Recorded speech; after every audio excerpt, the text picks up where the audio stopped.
and protecting the health of our environment. As the co-chair of the Long Island Sound Caucus, Congresswoman DeLauro has been a champion for the ecological and economic health of Long Island Sound. In our almost 40-year history, the Sound School students and faculty have witnessed great changes in the health of Long Island Sound and New Haven Harbor. Thanks to the continued support of the New Haven Public Schools and our superintendent, Dr. Reginald Mayo, our students every day are out on the water in boats and out in the marsh doing research. As advocates and educators of aquaculture and marine science, the future of our school is intertwined with the future of Long Island Sound. Over the years, our students and faculty have learned about and supported the health of Long Island Sound through partnerships with Long Island Sound Study. New Haven Harbor is cleaner and safer today than it was when our school began, and our community is doing what we can to ensure that it continues to improve. A healthy Long Island Sound is essential to our school community, our ecosystem, and our economy. Please join me in welcoming Congresswoman Rosa DeLauro this morning as she discusses the continued importance of EPA in protecting Long Island Sound. Thank you so much. Really so delighted to be here this morning and at this wonderful, wonderful place. Come on, guys, take a look at this view here. It really is such a treasure that we have in our Long Island Sound. And Rebecca, thank you so much for hosting us this morning. And you know, the Sound School began in 1981. This is such a remarkable place and visionary in terms of its mission, and also in terms of, and we've got the students who are here today, and this is about you guys and what you are doing and what vistas have been opened up to you because of the Sound School and what it is all about, and that we have an opportunity to be stewards of our environment and to make sure that this treasure, this national estuary of significance, is not only here for this generation and even your generation, but beyond. And that's what you are all about. And with the encouragement of the next generation of aquaculture scientists and enthusiasts, that is so inspiring to me. So thank you very much. And we're also joined here by Kurt Johnson, who is Save the Sound, and my God, talk about a historic mission and a lifetime of working on behalf of our region's natural resources, which is critical to restoring and to protecting the Long Island Sound. And we say thank you to you, Louis Birch, Citizens Campaign for the Environment, who will discuss the profound negative impact of the Trump administration's budget.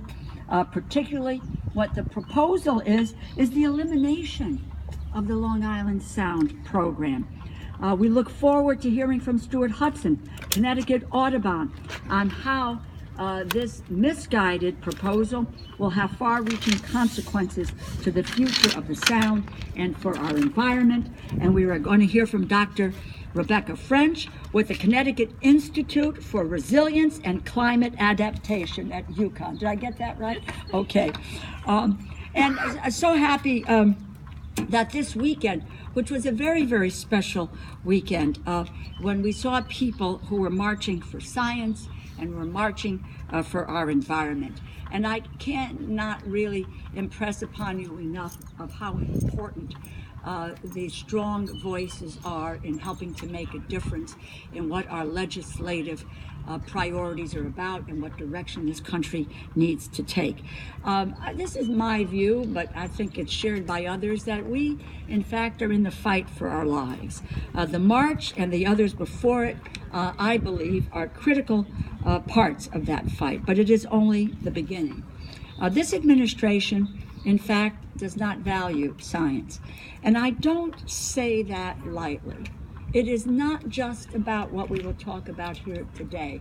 I have the opportunity to be the ranking Democrat on the Labor, Health, and Human Services and Education Subcommittee of Appropriations. That's a long title. But one of its jurisdictions is the National Institutes of Health, which is where all of our research discoveries for the cure of chronic illnesses and diseases. And the proposal from the administration is to cut the National Institutes of Health by about $6.8 billion and maybe even more. So wrong-headed in terms of what we need to do for public health. There also is a $900 million cut to the Department of Energy for their research on sustainable energy and solar panels and all of these new efforts where we want to move down the road and looking at how we move forward and not go backward. So there is a strain that goes through the administration where it does not value science. They have attacked our nation's leading researchers, and they are launching and have launched an all-out war on environmental policies and on climate change, which they just deny the existence of climate change. And with the president's first 100 days, we have seen him appoint an EPA administrator, Scott Pruitt, who has sued the agency numerous times and whose official biography calls him a, quote, leading advocate against the EPA's activist agenda, end quote. We have seen him end the stream protection rule, which is critical to protecting waterways from coal mining waste. We have seen him improve the Dakota Access and Keystone pipelines. And we have seen him undo the Clean Power Plan, which was a historic step in addressing climate change. The record on the environment is clear. And to get to today's point, all you have to do is to look at this budget proposal. It would cripple the Environmental Protection Agency. And unfortunately, he is making good on his campaign promise to cut the EPA's budget down to shreds. We are looking at a $2.6 billion cut, a 31% cut to the EPA budget. It proposes the elimination of all geographic programs that serve as lifelines to the regions around the United States. Now, well, obviously we're here to talk about the Long Island Sound, but that also includes the Great Lakes, Chesapeake Bay, Puget Sound, where billions of dollars have been spent over the last decade on trying to clean up these estuaries of national significance. Connecticut last year received close to $4 million in funding for the program in order to continue to implement the Sound's comprehensive conservation and management plan.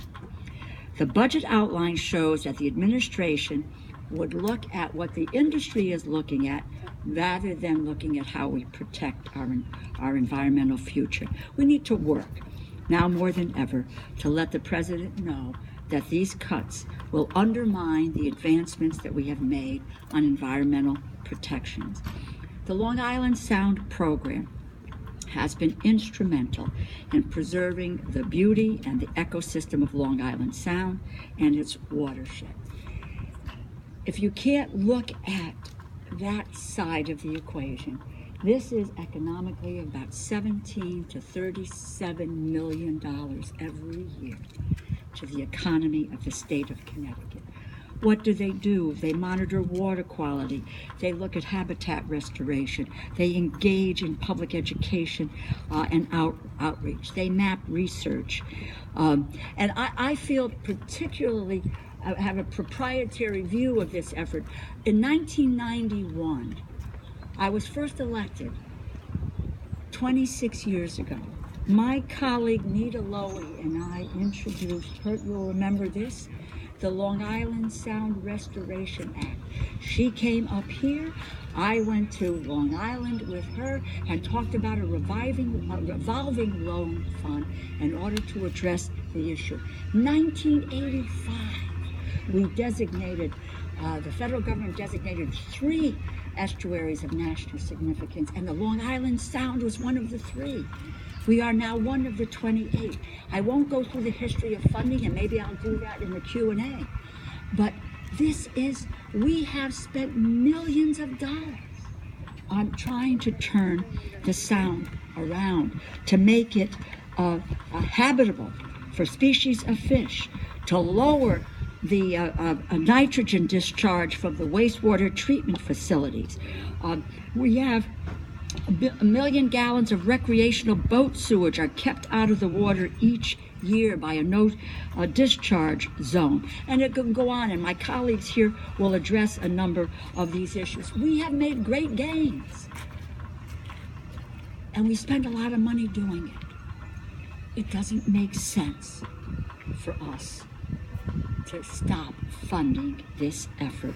This program works, and we need to allow the EPA to continue to work collaboratively with local stakeholders to address water quality, invest in the new strategies to reduce pollution, and improve the environmental quality of the region. So it's critical to protect and restore this treasure. You know, I have worked as co-chair of the Long Island Sound Caucus. This is not a democratic initiative. I worked first with Chris Shays, my Republican colleague, and how we worked together to deal with the increased funding over the years. I now work with Lee Zeldin, Republican from Long Island Sound, Tom Swazi, who is a Democrat, he too, the 3 of us now co-chair this caucus. I have a great investment of time and effort and determination to make sure we continue this effort. What we recently did was sent a letter to the Appropriations Committee stressing the importance of the Sound, again requesting $10 million to protect and improvement. Part of the, just might add, the 2017 budget, which hasn't been put to bed yet, has in it $10 million for the Long Island Sound. It is the largest allocation of resources, I believe, since 2007. We don't know the disposition of it yet because we haven't seen the final plan for the 2017 budget. That will occur this week and probably next week. But we have, at least on paper, the commitment of $10 million, we think, for the Long Island Sound. We have to fight to protect that. I'll make just one final point, which is personal. Look, I grew up in New Haven in Worcester Square. I used to take the bus on Chapel Street during the summer with my cousins when we went out to Lighthouse Point on the Sound. It has a special place in my heart. The memories of going there with my family, with friends, to enjoy the park, to play on the beach, and to swim in the Sound. Young people today can continue to do that. This president's budget puts all that at risk. Again, a national treasure. We need to ensure its protection and its preservation. And with that, let me introduce to you Kurt Johnson and his wife,